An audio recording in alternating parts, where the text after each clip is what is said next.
한국은 전쟁 때 우리가 쌀까지 보내줬던 나라인데 지금은 권위 있는 국가 중 하나로 성장했다.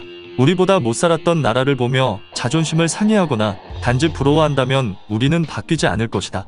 많이 늦었지만 지금이라도 한국을 보면서 그들이 걸었던 길을 따라가야 한다. 최근 남미 에콰도르의 유력 매체가 한국과 에콰도르 수교 60주년을 맞아 한국의 경제 성장을 조명하는 칼럼을 게재했습니다.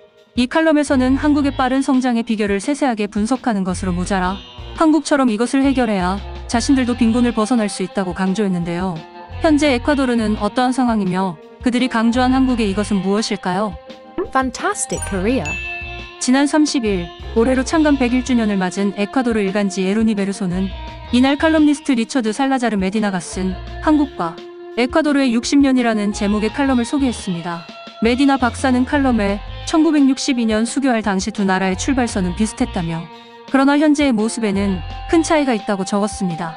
그는 1960년 초반에만 해도 한국은 중남미 모든 국가보다 못한 세계 최빈국 중 한 곳이었으나 현재는 세계적인 기업들을 배출했다고 언급하며 일제강점기와 6.25 전쟁을 거치면서 한국은 국가 경제를 불안정한 농업에 의존해야만 했다며 당시 한국의 앞날은 암울했고 높은 문맹률이 국가 발전의 걸림돌이었다고 강조했습니다. 또한 메디나 박사는 두 나라의 우정은 꽤 오래전부터 이어져 왔다고 강조하였는데 1950년 유엔 안전보장이사회 비상임이사국이었던 에콰도르는 6.25 전쟁 때 북한의 남침에 반대하는 결의안에 찬성하였고 우리나라의 500톤의 쌀을 쾌척하기도 했습니다.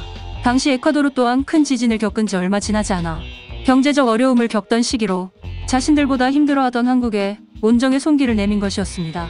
그는 자신들이 페루와의 전쟁으로 분단의 아픔을 겪은 역사까지 한국과 비슷하다는 점을 짚기도 했습니다.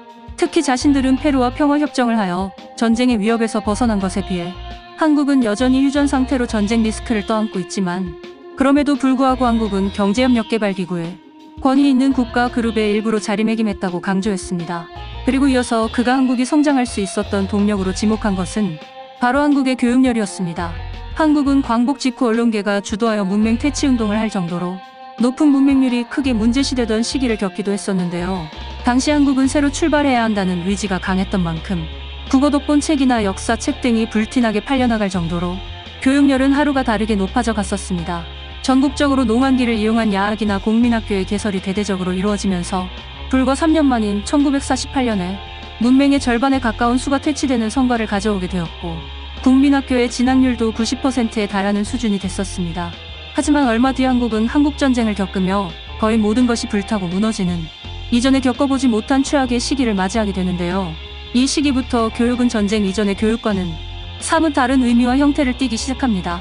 우선 과거의 교육이 근대적인 사회로 급변하는 상황 속에서 뒤처지지 않기 위해 근대적인 문물을 습득하고 공동체의 발전을 위해 학교 설립을 요구하고 운영하는 것에 조금 더 강한 의미를 부여했다면 한국전쟁이 끝난 뒤에는 교육을 통한 지위 상승이 가장 큰 의미를 지니게 되면서 공동체를 위해 교육을 하던 것이 개인을 위해 교육을 하는 것으로 바뀌게 된 것입니다. 사람들은 가난에서 벗어나기 위한 유일한 방법이 교육이라고 생각했고 결국 각 개개인의 가난을 벗어나기 위한 열망이 한국 사회의 빠른 성장을 불러오게 됩니다.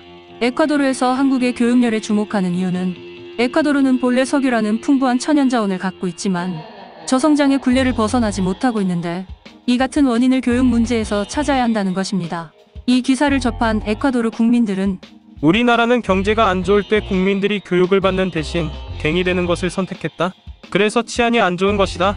친구가 한국에 교환 학생으로 가 있어서 소식을 가끔 듣는데 한국 사람들은 뭐든 악착같이 한다고 하더라. 우리는 사실 그냥 있는 대로 살자는 주의잖아? 우리는 중남미권에서 잘 사는 것으로 만족해서는 안 돼. 이 기사가 사실이라면 지금부터라도 교육 수준을 높이자. 그게 우리가 더 잘 살 수 있는 방법이라면 말이야. 라는 등의 인정할 것은 인정하고 더 나아지기 위해 노력하자는 반응들을 보였는데요. 에콰도르는 석유가 많이 나는 산유국이기도 하지만 바나나와 커피, 쌀, 새우 등 농업과 수산업의 비율이 크게 높고 농수산물을 수출해서 벌어들이는 금액도 상당하지만 이러한 환경적 인프라를 제대로 활용하지 못하고 있습니다. 실제로 에콰도르는 산유국임에도 불구하고 정유 능력이 부족하여 정제된 석유를 역수입해오는 형편이기도 합니다. 최근 조사에 따르면 에콰도르는 사람들의 읽고 쓸 줄 아는 능력을 비교한 전 세계 문해율 순위에서 217개국 중 129위로 중간 정도의 수준이었지만 2021년 국가별 교육 순위에서는 조사국 78개국 중 73위로 작년보다도 더 떨어져 최하위권에 위치해 있습니다. 이는 국민들의 교육 수준과 경제 수준은 별개의 문제가 아니라 교육의 수준이 곧 경제 수준으로 직결된다는 주장을 뒷받침해주기도 합니다. Fantastic Korea. 한국은 정말 짧은 기간에 다른 나라로부터 부러움과 질투를 받을 만큼 눈부신 성장을 이뤄냈습니다. 하지만 그에 따라 문제점들도 많이 발생했습니다. 경쟁이 지나치게 과열되며 순수한 경쟁이 아닌 쩐이 전쟁으로 퇴색되며 빈부격차가 더욱 심화되었고 삭막해져가는 사회는 곳곳에서 갈등과 혐오를 낳고 있습니다. 어떻게 보면 한국에겐 지금이 전쟁 직후 어려웠던 시기만큼이나 큰 위기에 직면해 있는지도 모르겠습니다. 하지만 다른 나라의 시선 속 한국은 부러움의 대상인 만큼 자부심을 가지고 지금의 위기도 잘 이겨나가야 할 것입니다. 이번 소식은 여기까지이며 앞으로도 다양한 분야의 해외 반응으로 찾아뵙겠습니다. 격려의 의미로 구독과 좋아요를 눌러주신다면 영상 제작에 큰 힘이 됩니다. 시청해주셔서 감사드리며 오늘도 좋은 일만 가득하시길 바랍니다.